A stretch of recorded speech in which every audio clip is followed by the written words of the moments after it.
কয় শ্রেণী? 9 শ্রেণী ব্যক্তির জন্য সুসংবাদ, আর 1 শ্রেণী ব্যক্তির জন্য দুঃসংবাদ। সুসংবাদ কি জন্য? মুসলমানদের জন্য সুসংবাদ এই কারণে, তার 1 নম্বর কারণ হলো আল্লাহ সুবহানাহু ওয়া তাআলা কোরআন কারীমের মধ্যে জানিয়ে দিলেন, আমি কাবা ঘরকে সর্বপ্রথম আল্লাহ পাক করেছেন। তার হাবিবকে জানিয়ে দিয়েছেন, আমি কাবা ঘরকে এই বিশ্বের মুসলমানদের জন্য সর্বপ্রথম বারখানা সৃষ্টি করেছেন। আল্লাহু আকবার।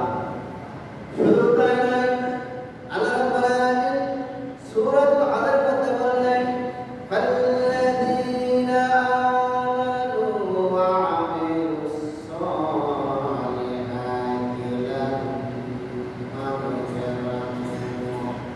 লাহুম মাগফিরাতুন ওয়া রিজকুন কারীম।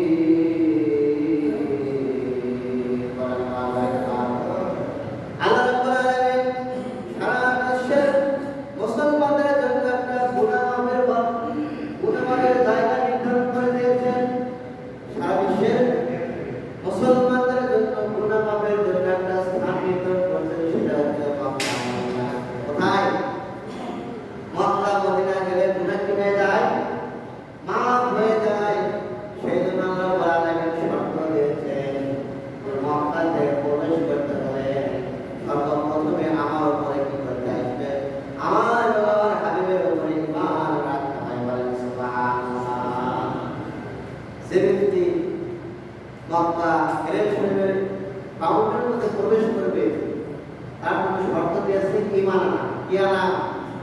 ঈমান আনতে হবে, আমাদের সালিহাত নেক কাজ করতে হবে।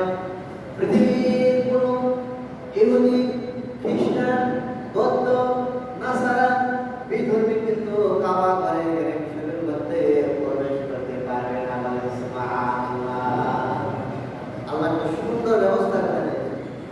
যেমনই মনে করেন একটা উদাহরণ দেই, ক্যান্টনমেন্টের মধ্যে যে বাউন্ডারির মধ্যে যারা সেনাবাহিনী রয়েছে, এই ক্যান্টনমেন্টের মধ্যে যে সেনাবাহিনী রয়েছে, এখানে যারা বসবাস করবে ঢুকতে পারবে, সেনাবাহিনীর সাহায্য ঢুকতে পারবে। শর্ত যারা সেনাবাহিনীর চাকরি করে, কি করে? সেনাবাহিনীর যারা চাকরি করে তারাই শুধু ক্যান্টনমেন্টের মধ্যে বসবাস করতে পারবে। তদ্রূপ ভাবে হেরেম শরীফের মধ্যে যদি ঢুকতে গেলে আপনার শর্ত দ্বারা করা লাগে, সর্বপ্রথমে ওই ব্যক্তিকে আল্লাহ এবং রাসূলের প্রতি ঈমান আনতে হবে। বলেন সুবহানাল্লাহ। কারণ ঈমানদার ছাড়া, মুসলিম ছাড়া কাবা ঘরের বাউন্ডারির মধ্যে প্রবেশ করা নিষেধ। কোন বিধর্মী ঢুকতে পারবে না। এই জন্য আল্লাহ তাআলা জানিয়ে দিলেন, ফাল্লাযীনা আমানু ওয়া আমিলুস সালিহাতি লাহুম মাগফিরাতুন ওয়া রিজকুন কারীম। বলেন সুবহানাল্লাহ। আল্লাহ রাব্বুল আলামিন ডাকতে বললেন, আমার বান্দারা শোনো, যখন তোমরা কাবা ঘরের আঙিনার মধ্যে প্রবেশ করবে, কাবা ঘরের যে বাউন্ডারির মধ্যে যখন প্রবেশ করবেন এবং কাবা ঘরের দিকে যখন তুমি তাকাবেন, আমি আল্লাহ রাব্বুল আলামিন তোমার জীবনের গুনাহ মাফ করে দেব। বলেন সুবহানাল্লাহ। শুধু তাই নয়, রিজকুন কারীম এবং সম্মানজনক রিজকের ব্যবস্থা আল্লাহ করে দেব। বলেন সুবহানাল্লাহ। রিজক হচ্ছে দুই প্রকার, একটা হালাল পন্থায় আর একটা হারাম পন্থায়। রিজক কয় প্রকার? একটা আপনার জীবন দুই ধরনের রিজক আছে। একটা রিজক হলো কোরআন সুন্নাহর আলোকে জীবন পরিচালনা করবেন এবং হালাল পন্থায় ব্যবসা করবেন, কৃষি কাজ করবেন, ইসলাম বিরোধী কোনো কাজ হবে না। যে ব্যবসার মধ্যে ভেজাল থাকবে না, কি বলেন? ব্যবসার মধ্যে ভেজাল নাই, হারাম মাল দিয়ে কিন্তু বিক্রি করে, দিয়ে একই দামে বিক্রয় করে দেয়, আছে কি না? এবং ওজনেও কম দেয়, আছে কি না? তাহলে আপনি যদি ব্যবসার মধ্যে সত্য কথা বলেন, মালের ভেজাল না দেন, ওজনে কম দেন না দেন,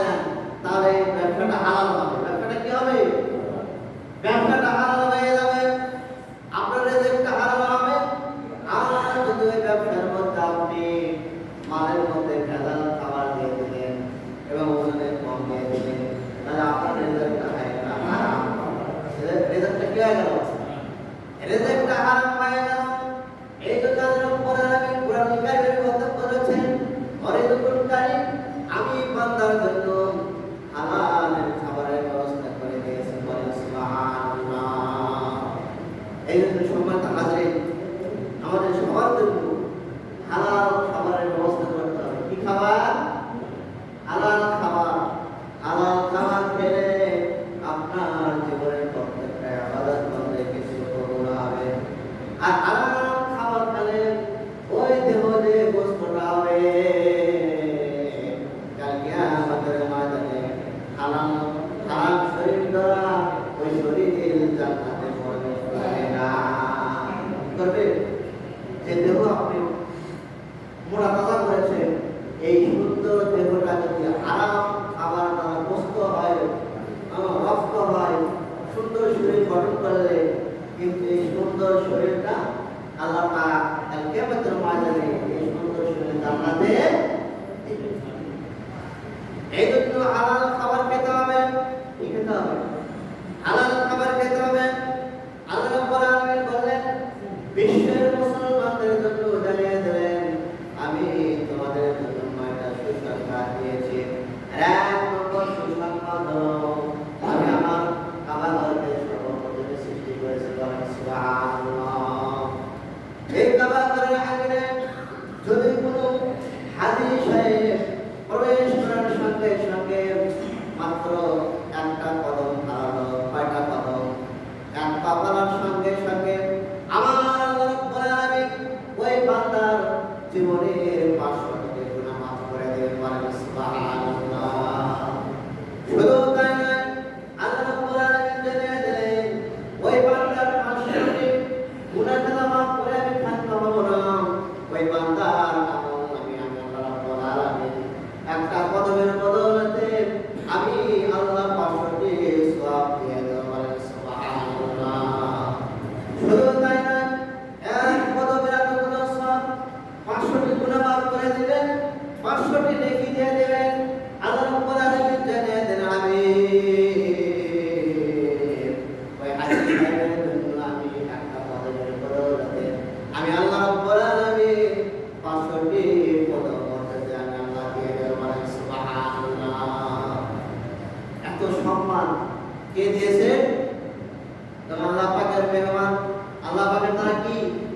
আল্লাহ রাব্বুল আলামিনের মেহমান তারা। এই জন্য আল্লাহ রাব্বুল আলামিন এত সম্মান দিয়েছেন। আল্লাহ পাক কোরআনুল কারীমের মধ্যে এই জন্য জানিয়ে দিয়েছেন, ইন্না আউওয়ালা বাইতিন উযিয়া লিন-নাস লাল্লাযী বিমাক্কাতা বিমাক্কাতা মুবারাকাতুন ওয়া হুদাল লিল-আলামিন।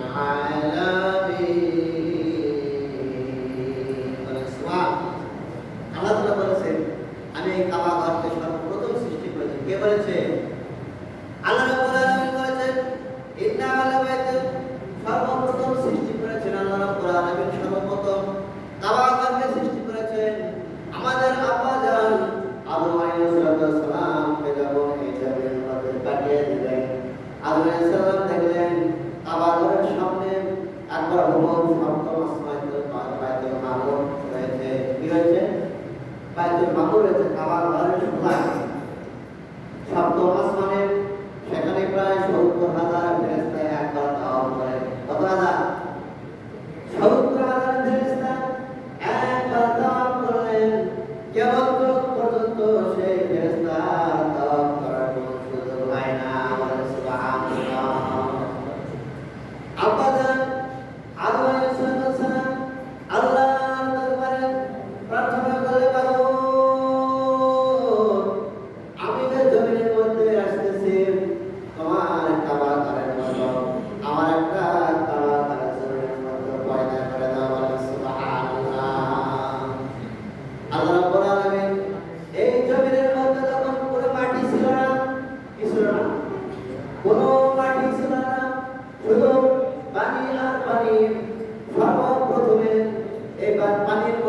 তরঙ্গ সৃষ্টি করে দিলেন, ঢেউ সৃষ্টি করে দিলেন।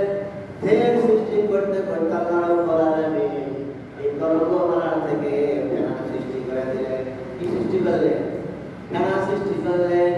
এই ফেনা সৃষ্টি করার পরে আল্লাহ রাব্বুল আলামিন মাটি সৃষ্টি করে বলেন সুবহানাল্লাহ। যেমন সাগরের মধ্যে একটু সোয়ার হয় না, চতুর্দিকে পানি, মাঝখানে সোয়ার একটি ধুলে বালি দেখা যায় নাকি? এমনিভাবে আল্লাহ রাব্বুল আলামিন যে জায়গাটা কাবা গাছ স্থাপিত রয়েছে এই মাটির থেকে সেখানে সর্বপ্রথমে আল্লাহ রাব্বুল আলামিন এখানে মাটি সৃষ্টি করে এবং কাবা সৃষ্টি করে বলেন সুবহানাল্লাহ। কাবা শব্দ কুলানো, কাবা শব্দ অর্থ কি? কুলানো। আর চতুর্দিকে পানি, সর্বপ্রথমে যে মাটিটা ফুলে উঠলো, যেমনি ভাবে আমরা তেল পিঠে যখন আমরা ভাজি তখন তেল দেওয়ার পিঠাটা ফুলে ওঠে না, ওঠে কি না? তেমনি ভাবে আল্লাহ রাব্বুল আলামিন সারা পৃথিবী পানির মধ্য থেকে ওখানে একটু ফুলে উঠলো, মাটি ফেলে উঠলো। ওনার কারণে ওই মধ্যস্থলে আল্লাহ পাক কাবা ঘর সৃষ্টি করে বলে সুবহানাল্লাহ।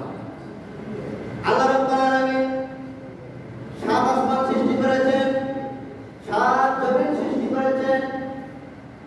কাবা ঘর হচ্ছে অষ্টম ঘর। কত নম্বর ঘর? অষ্টম ঘর। কারণ সাত আসমানে সাতটা কাবা রয়েছে। তেমনি ভাবে এই সপ্তম আসমানে থেকে শুরু করে আমরা যে জগতে বসবাস করছি এখানে কাবা ঘর ৮ নম্বর ঘর। কত নম্বর ঘর? ৮ নম্বর ঘর। এমনি ভাবে প্রত্যেকটা জমিনে আল্লাহ রাব্বুল আলামিন আরো ৭টি কাবা ঘর সৃষ্টি করেছেন বলেন সুবহানাল্লাহ। এত সম্মান দিলেন, কাবা ঘরের মর্যাদা বাড়িয়ে দিলেন। এই জন্য কাবা ঘরের এত মর্যাদা কেন? আল্লাহ রাব্বুল আলামিন কাবা ঘরের আঙিনায় আমার রাসূলের জন্মস্থান বলেন সুবহানাল্লাহ। যেখানে কাবা, যেখানে আল্লাহ পাশে নবীর নাম, আপনি যেখানে কাবা, এখানে কাবা দেওয়ার কারণ হলো আল্লাহ রাব্বুল আলামিন বলেছেন কাবা ঘরটা হলো তাওহীদের প্রতীক বলেন সুবহানাল্লাহ।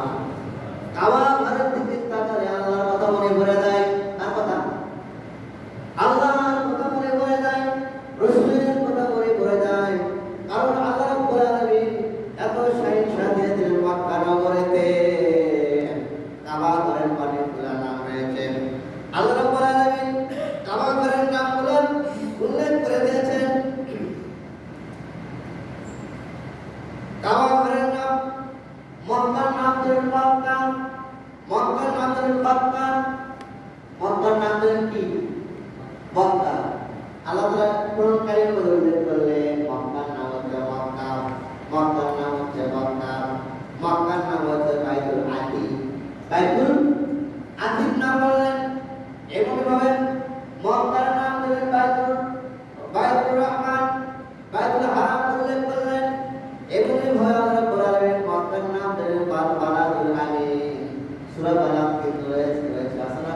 আল্লাহ তাআলা বললেন বালাদুল আমিন, মক্কার নাম বালাদুল আমিন বলে দিলাম। তেমনি ভাবে মক্কার নাম আল্লাহ রাব্বুল আলামিন জেনে দিলেন মামুন। এমনি ভাবে মক্কার নাম উল্লেখ করলেন উম্মে রহমান, উম্মে কোরআন। উম্মে কোরআন কিন্তু মক্কার নাম। এমনি ভাবে আল্লাহ রাব্বুল আলামিন জেনে দিলেন মক্কার নাম হচ্ছে সিলা আল-কাদেস এবং মুকাদ্দাস। মক্কার নাম আরো উল্লেখ করেন নাসাস, মক্কার নাম বাসাস, মক্কার নাম হচ্ছে আতেব। এমনি অনেকগুলো নাম মক্কার নাম আল্লাহ রাব্বুল আলামিন কোরআন কারীমের মধ্যে উল্লেখ করেছেন। বাবা মক্কার নাম উল্লেখ করেছেন হচ্ছে বাইয়ানা, কাবা ইত্যাদি বলেন সুবহানাল্লাহ। কোরআন কারীমের মধ্যে সারা পৃথিবীর জন্য মুসলমানদের এমন একটা জায়গা আল্লাহ পাক নির্ধারণ করে দিয়ে দিলেন যেখানে সারা বিশ্বের মুসলমান একত্রিত হয়ে একনিষ্ঠভাবে তাওহীদের ঘোষণা দেয় বলেন সুবহানাল্লাহ। একমাত্র জায়গা যে জায়গাতে আল্লাহর তাওহীদের ঘোষণা কাবার দিকে তাকালেই যে একমাত্র এক সত্তায় এক রব রয়েছে কে? আমাদের সৃষ্টিকর্তা, যিনি সারা আসমান